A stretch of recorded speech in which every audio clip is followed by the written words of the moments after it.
Welcome to Igniting Change, the podcast where we explore innovation, industry trends, and how tech for good is solving the world's biggest challenges. Let's get into it. Welcome along, guys. This is the second time we've had virtual doctors on the podcast.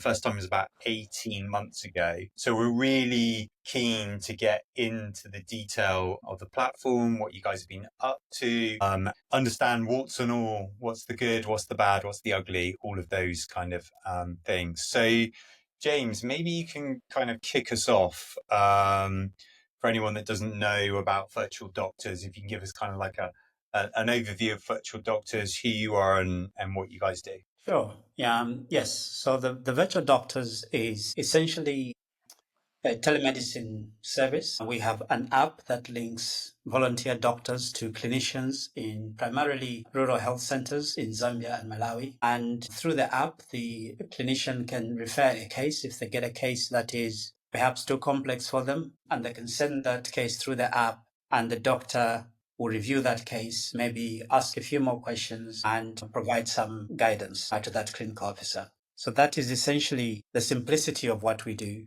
It is simple in the way that it works, but it is very reliant on our excellent volunteer doctors who volunteer their time for this service to make it all possible. Nice. So, James, do you want to tell us a little bit about what you do in the organisation? I'm the executive director for the virtual doctors. So I essentially lead the operations team. I have a group of trustees in the UK as well as in Zambia, where we are also registered. There's a board of directors there. And I lead the operations team who manage the relationship with the ministries of health in Zambia and Malawi, as well as managing supporting the user community with all the administrative and support tasks that go along with providing this kind of service. And Daniel, maybe you could give us an intro on yourself. And then key thing that would be nice to understand from your point of view is like what's changed most for clinicians using it.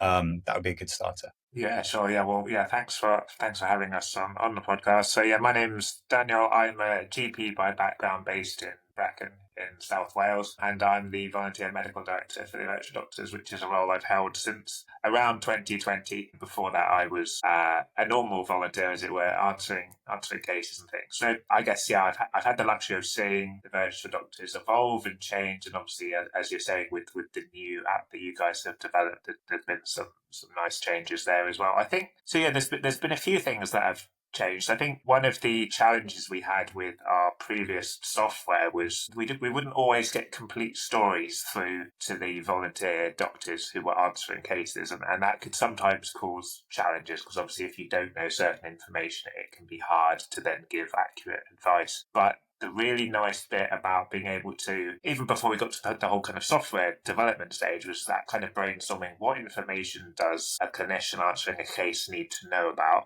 and then balancing that against how do we make it user-friendly for the clinical officers we support without overwhelming them with too many mandatory tick boxes and things like that, and then making that sort of so it can evolve into a dialogue, a discussion, and then obviously helping patients is obviously the most important outcome there. And I think actually we've sort of spun all those plates and balanced that all quite nicely actually, and we've been able to see that through nice feedback from both the clinicians in Zambia and also the doctors who volunteered from within the NHS in the UK as well. So it's been a nice journey to see how we've been able to kind of mould that into what's going on at the moment. Nice. And then from launch, what challenges have you seen since you kind of moved on to new platform, slightly different way of working? Just in general, what challenges have you seen along the way? That's probably one for you, James. Challenges to do with the use of the use of the platform, the whole kind of like the whole ecosystem, I guess.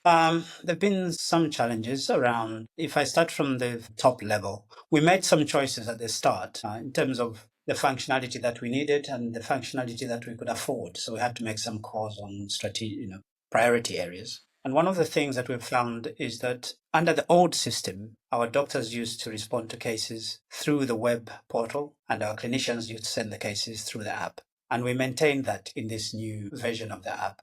But what we've since found is that, time has moved on and the virtual doctors themselves are also needing to respond more on mobile phones. And we had hoped that this would be, rather than developing part of the part of the app to accommodate that perhaps there could be a way of reconfiguring it in some way so that the web portal could appear in a way that is helpful to the user on a mobile phone, whilst in the background we continue to seek ways of raising the funds we needed to do the actual development work. But we have since found out that it's apparently not that easy. So what we've ended up with is a situation where some doctors are getting frustrated that they can't use the mobile phone to respond, and we need to find a solution rather quickly to that, because we need to maintain morale and maintain the doctor's engagement.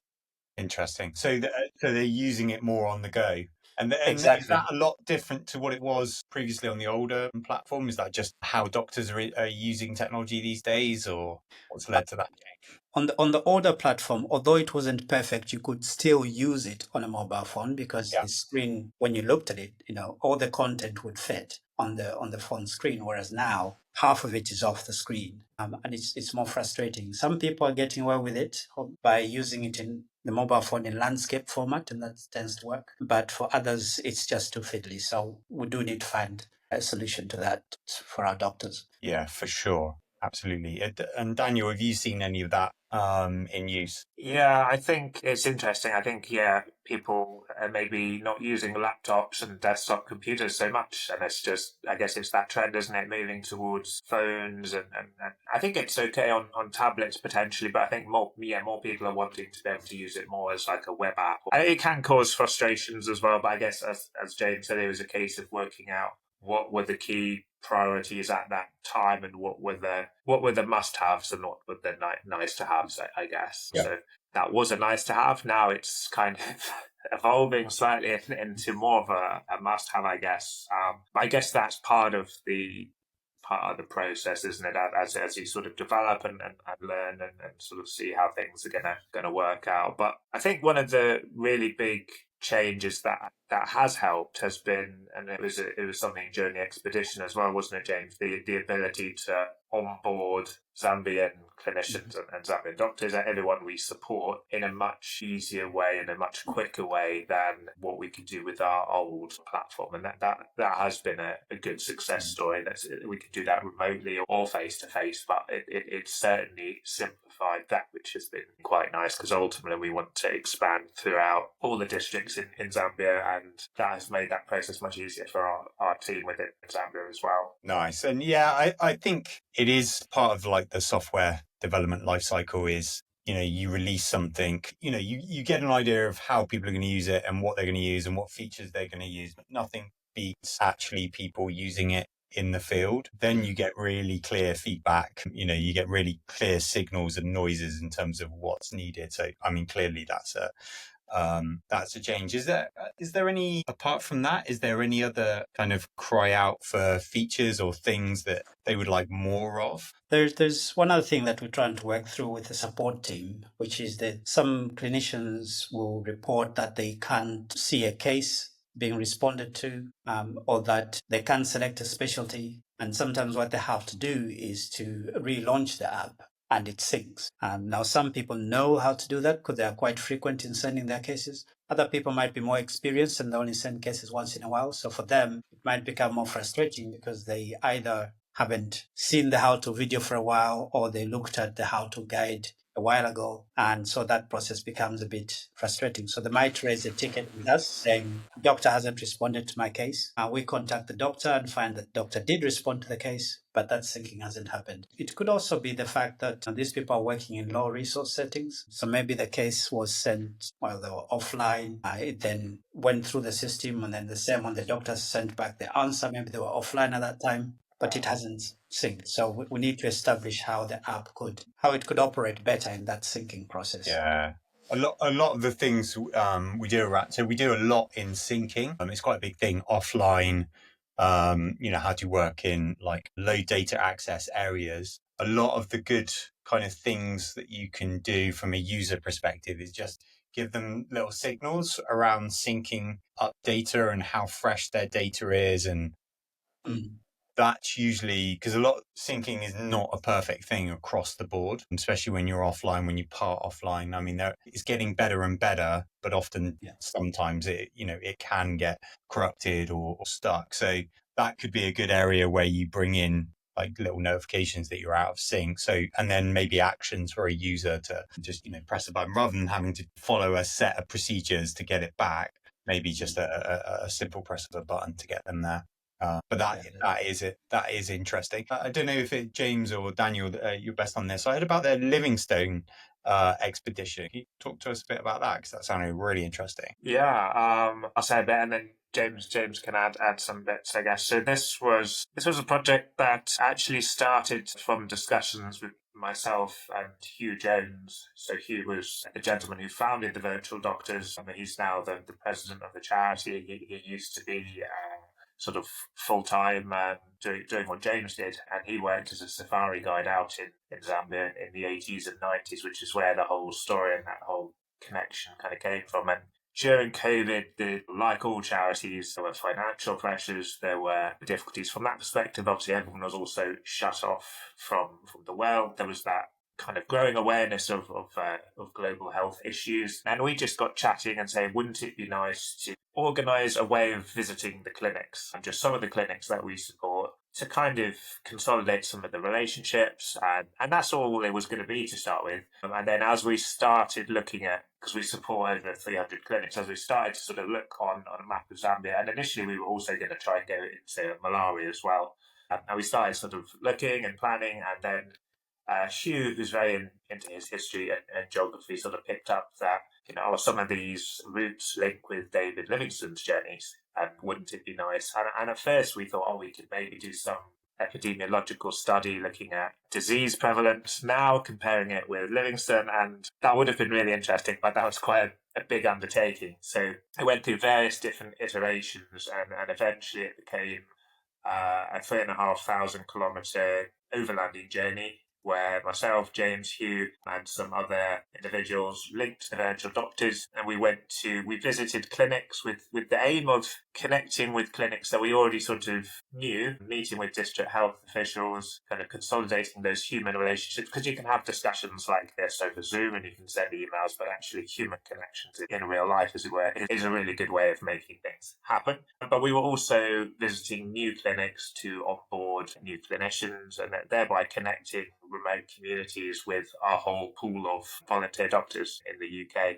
We're also trying to kind of plant that seed and empower Zambian doctors to get involved as well. And also we ran some training and made a video as well, which will hopefully be coming up soon. So we were quite busy, as you can tell. And this was all in a 3-week period. So we became quite au fait with the transport system. Lots of time in our Land Cruisers driving around. But yeah, the main things were to tell the story of the Virtual Doctors, tell the story of the challenges that our fellow clinicians face in rural Zambia, really, whilst also we onboarded 60 new clinicians, which is the same as giving 60 new communities access to the telemedicine service that we provide. So that was really positive. That's some of it. James, if you want to add anything to sort of what we got up to. I think that about covers it. Yeah. The other thing we did was to visit the district health officers, because most of these people, when we onboard a new clinic, we link up with the district health director, and then they give us permission and nominate people that we can work with. But in many cases, we've never actually met the district health directors, and we had an opportunity to meet quite a number of them on this trip. And that was quite good to engage with them and to understand from their perspective how they see the service, which has helped us with one of the projects we're running this year, where we've had to go back again to the district health offices asking for clinicians that we can train in this other project that we might touch on later. So building those relationships and re-engaging, particularly because people do move around within the provinces, even where you have established relationships. Some people do move around. So it was good to link up with them to understand a bit more what's happening on the ground, what their priorities are, and to give them a perspective on what our future plans are for the service as well. Nice. And do you get a network effect? By that, you're saying that people do move around into other regions or areas. Are you seeing, how does demand come in for you guys? Is it that you go directly and you're going one by one, or does it come to you, or is it a mix? The demand? Yeah. There are several things that we look at. One is connectivity. obviously in the area where we're going to deploy. The other is how we engage the people that we are going to work with are, because the district health director might be quite positive and welcoming for the service and actually want it in. But how engaged are the senior clinical officers and the clinical officers who work under that person, that office? How engaged are they? But also, more importantly, it's a question of funding at the end of the day. It's whether we've got the funding to support new areas, because what we also do is we provide data for the cases to be sent. And in Zambia and in Malawi as well, people don't have monthly contracts. It's like pay as you go. And if you don't use the data for that month, you can't use it next month. So we also tend to give them data for them to be able to send cases, and also to be able to come together on a monthly basis if they're able to talk about different cases that gave them the most challenge. One of them presents and then they have a discussion, and we call those healthcare show and tell. It's like a webinar, and we get a reasonable audience every month, and they find those useful as well. I want to come back, James, to the funding piece. Daniel, I'm just interested in terms of being on the ground. What were the big learnings? What did you kind of take away from that trip? Yeah, there were a lot of learnings for me. So I hadn't been to Zambia before. I'd worked in sort of similar low resource settings. I think the main, well, there were several challenges. I think, and they're not all medical as such, but then they're all social determinants of healthcare. So they then link into sort of people's ability to either access or deliver healthcare. One of the main issues whilst we were travelling around was the extent of the drought that's been affecting Zambia, and that was quite visible, just how dry everything was, but also Lake Kariba, which is the main lake next, so it's the border of Zambia and Zimbabwe, where the main hydroelectric dam was very low, which meant that the dam couldn't sufficiently deliver hydroelectric power. So there was loads of mandatory power rationing, which if you're trying to run a healthcare facility can present challenges. If your water comes from a borehole, you want to have running water. There were issues potentially with cold chain, vaccine storage, things like that. And obviously, if you're trying to provide a telemedicine service and you can't guarantee that a phone has signal, then there are challenges there. We knew a bit about this before going, which is why part of the expedition also sort of linked up with delivering solar lanterns to kind of help with lighting, because we heard stories of babies being delivered by the light of a phone if there was battery in the phone to turn the light on and things. So there were issues such as that. So that was, I suppose, learning point number one. And as the virtual doctors, there's not much we can do about that, but it certainly puts a lot of the other things into context, I guess. The second point was, I think, the scale of Zambia as a country. So it's the size of the UK, France, and Belgium all put together. So it's big. And the distances that patients potentially have to travel between either where they live and at the local health centre, or more so to the next level facility if they need further care, and how that can then impact on them individually or on their families if they're having to somehow walk or cycle to get there. I think that was quite staggering. And then also what level of testing and equipment is available at some of the healthcare facilities. It's not much. There's usually 2 or 3 tests, so an HIV test, a malaria test, syphilis, and a pregnancy test. And then if you needed much more than that, it would often be a journey to the next level health facility. So, and we sort of knew a bit about this, and it just helps, from my understanding, certainly as the medical director, I can disseminate all this information to our volunteers and things. But I think it's just understanding that wider context and the challenges there. It helps us give better, more resource-appropriate advice, hopefully, as well, through the platform. So, yeah, it was a hugely valuable story. I think the nice thing about it as well was we took a videographer with us, a guy called Jack, and through that, we've hopefully been able to tell the story that, the challenges that Zambia, the clinicians and patients are all sort of suffering. And a lot of this is as a result of, inaction or the wrong actions, perhaps. And we won't get too political here, but by, the rest of the world, it's not anything that Zambia themselves are particularly doing or not doing. Yeah, a huge amount. I could talk for ages, but lots of challenges, and it was it was really eye-opening. But as James was saying, I think we did make some really positive human connections there, and we've always wanted to work closely with the Ministry of Health. And actually, they came along to some of our training, and we got some nice networking as a result of that. And as James sort of touched on, it's kind of led into other projects, not expeditions, but more sort of focusing on training and other projects kind of going forwards. Nice. Like you say, like you can hear a load of things, and you can, you can get an understanding third party of an environment. But you just can't beat being there, because all of that, think about all the different data points you were consuming all the time. They're the kind of things that would get lost in translation. So yeah, I can imagine it was incredible for like building empathy, understanding the situation as well as the relationships. Yeah, definitely. So James, talk us a bit more about funding and like, where you get your funding sources from, and what you want to do more of if you had access to more funds. So our funding comes from individuals, people who have kindly committed to donating sort of £1,000 a year for 5 years. We'll call that the 1,000 Club, which is headed up by one of our trustees. So they do a great job.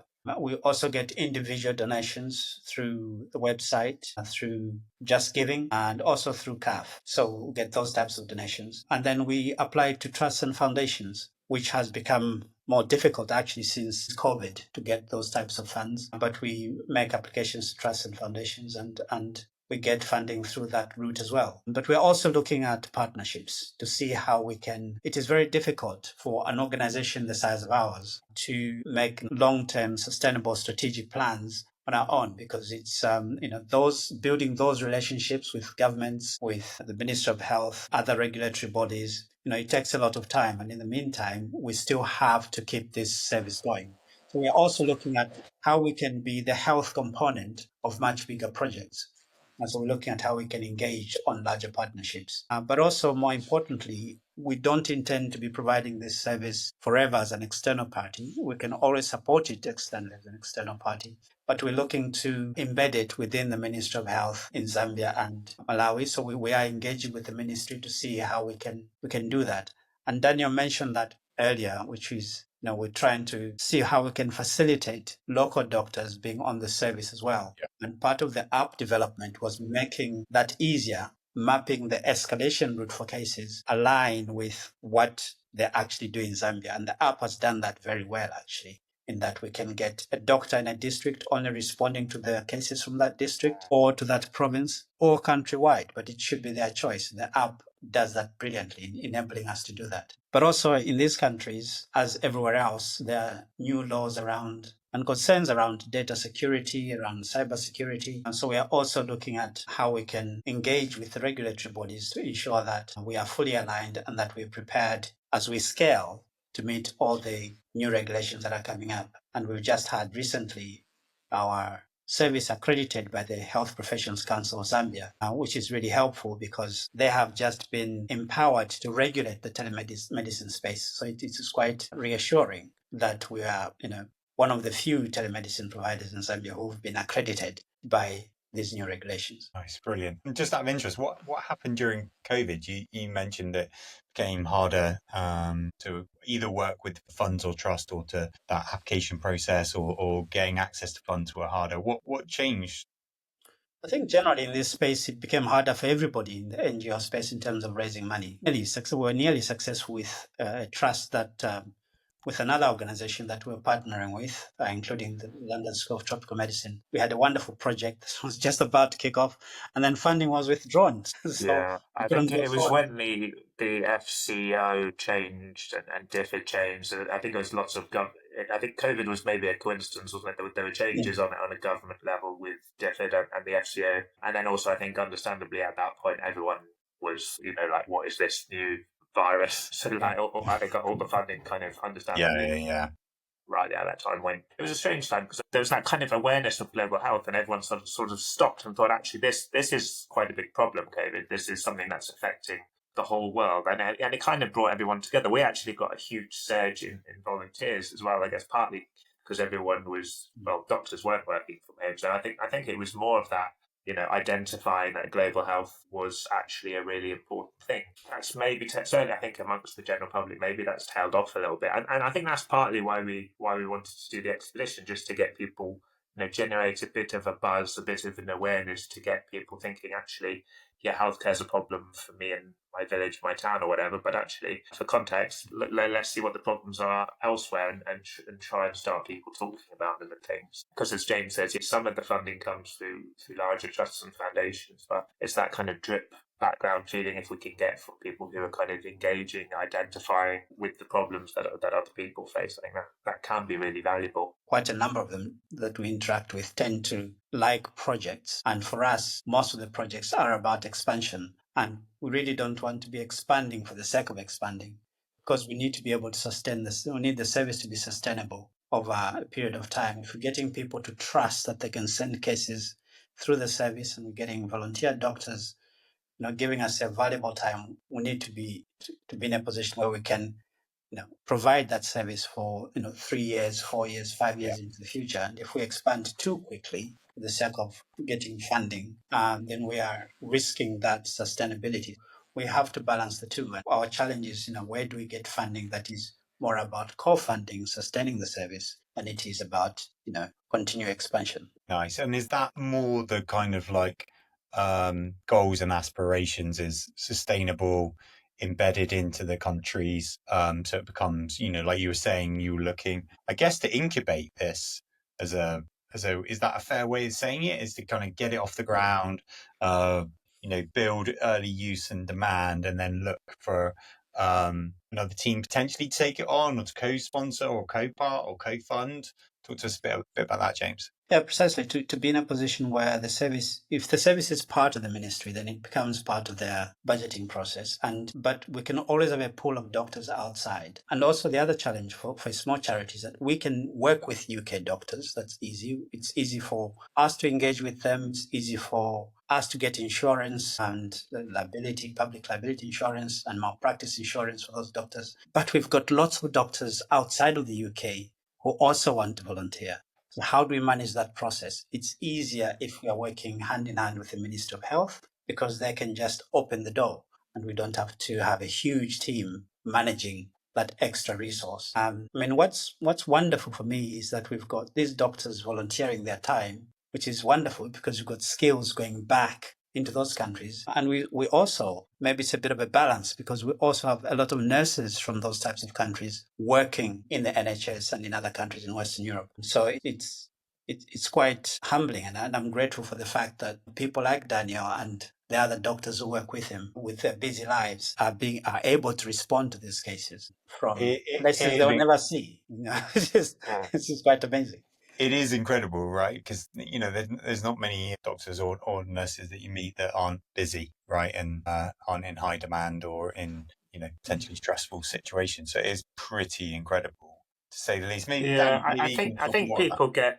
I think there's so there's a certain cohort of people that probably get in touch. It tends to be people who have, maybe a fair few have been or worked in Zambia or Malawi or sort of neighbouring countries, or certainly they seem to have worked or have an affinity with global health, maybe an interest in tropical medicine. They may have done one of the postgraduate diplomas or something like that, or they've sort of worked in low resource areas. And I guess the nice thing about what volunteering with the virtual doctors means is that you can volunteer whilst you're having that fairly busy GP job or job in hospital. You don't have to take a week or two or a month or whatever time off to travel overseas, do something, with the potential cost of flying over there. I mean, we can get into like carbon footprint of volunteering. Like, this is an incredibly sustainable green way of volunteering, isn't it? Because you don't have to go anywhere. And I think some of those things appeal to people. Sometimes the opposite happens, in that people do a bit of remote volunteering and think, actually, I want to go out and do some face-to-face volunteering.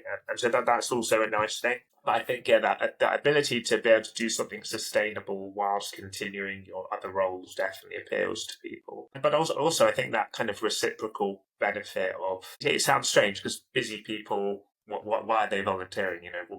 what's in it. But I think sometimes you feel refreshed because you're doing something different, maybe. So the nice thing as well about the new app is that we've got those feedback fields, which that there's still a bit of a challenge with getting them filled in at times, which is more of an education sort of user thing. But when you get some feedback saying actually that advice you gave meant that patient didn't have to go to hospital, or it made a difference, helped for the next patient that comes in with something similar, I think that's quite rewarding for people. And it also means it's something that's, if you're discussing it at so all doctors have like an annual appraisal, people start discussing that and you think that's a bit more interesting than the last person I spoke to it about it. And indeed, that's how we sometimes then get new volunteers coming along, because they're like, my colleague has told me about this, and yes, I might be really busy doing X, Y, Z, but I'd like to add this to my portfolio because it's different, and I think that goes a long way, and it seems to refresh people, which is an interesting concept when people are, as you say, pretty busy within the NHS as well.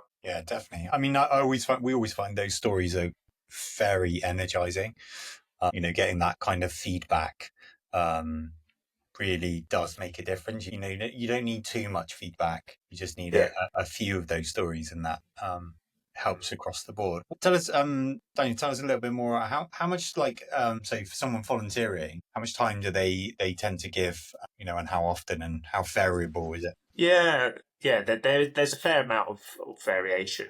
It depends a little bit on what kind of doctor they are, and how many of those doctors we have within each specialty. We've got, I think last time I checked, we've got around 100, 120-ish doctors, and about half of them are GPs.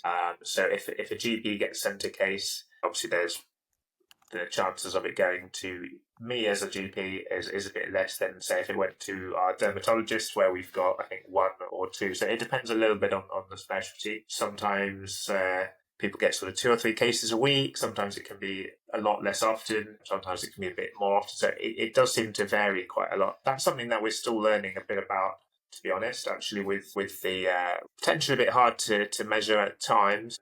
I think that's probably on average. I tend to tell people to expect maybe a case or 2 a week. I think sometimes people don't get so many cases. We've also had a bit of a think about why that might be, and sort of how we get cases routed through. That's more, I guess, more of an internal thing, with the idea that most cases or most patients in the UK would see a GP first. And as we've got more GPs, we sort of go with the idea of, we'll send your cases to someone who's generalist, and if they can't answer it, they then send it on to one of the specialists, because we don't have so many of them on our books. But yeah, it does vary a little bit.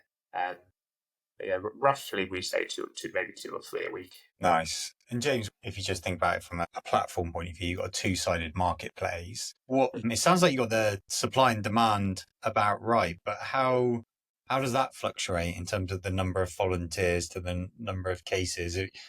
As you scale or, introduce new areas, like, how do you manage that balance? Has it always been quite straightforward, or...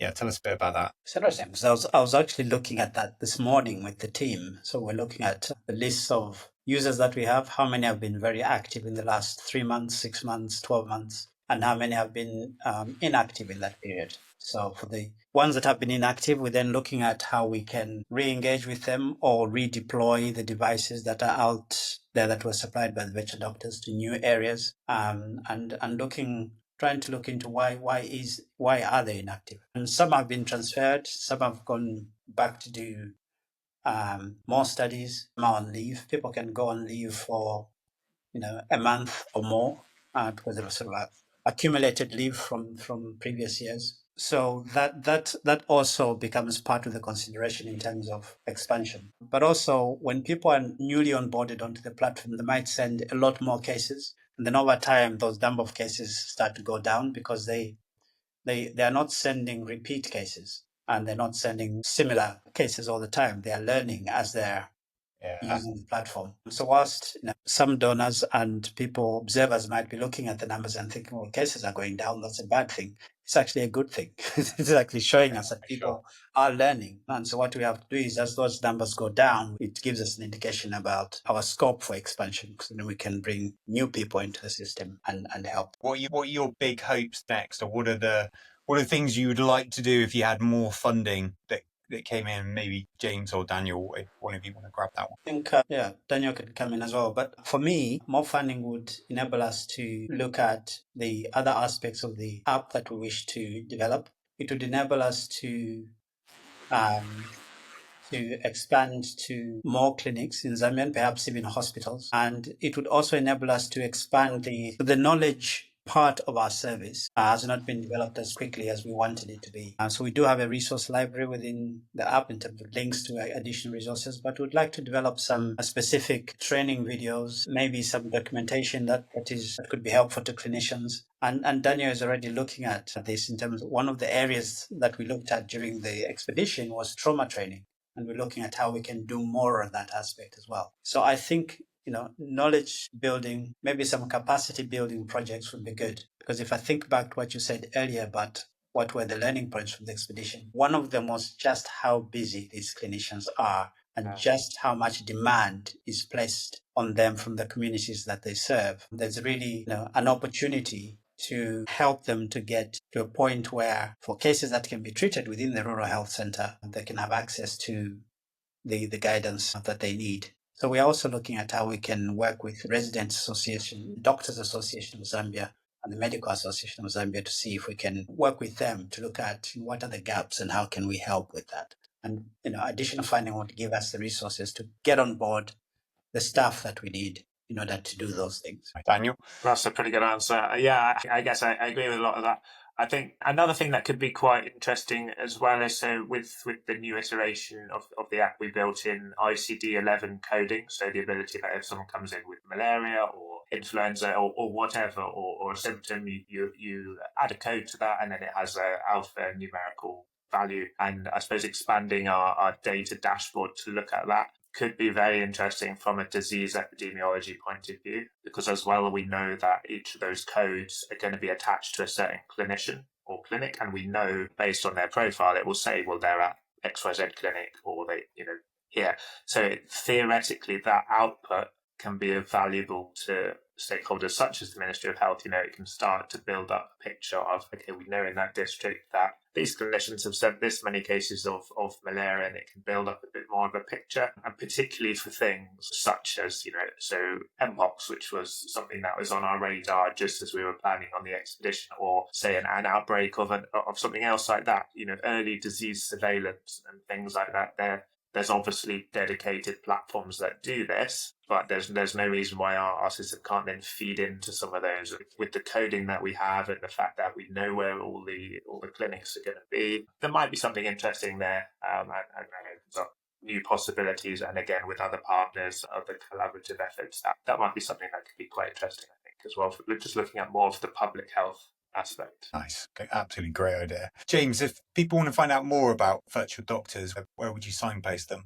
They can go to our website initially. We've got some information there in terms of what we do and some reports. We do have a Facebook page as well, and they can also find us on Facebook, and we do have a Twitter page as well. And Instagram, I think, as well, actually. Instagram. So I think we haven't progressed. We're not on TikTok or anything like that. We haven't quite got to those levels, but we have reached Instagram. Maybe next time. So that's virtualdoctors.org, right? Yes, virtualdoctors.org. Or your website. Okay, awesome. Chaps, thank you so much for coming along. The work that you guys do is incredible. It's so good to be involved in projects like this that have kind of real long-term lasting impact. And yeah, I just hope we get a few more people reaching out to help you, because you've got a clear plan in terms of what you're delivering. It's having success, and you've got a clear idea of where you want to get to. And you're doing it on an incredible, as you say, you're not a huge organization, right? You're a small organization fighting like pretty hard, right? So yeah, a pleasure to have you guys along. Yeah, thanks for having us. Yes, absolutely. Thank you.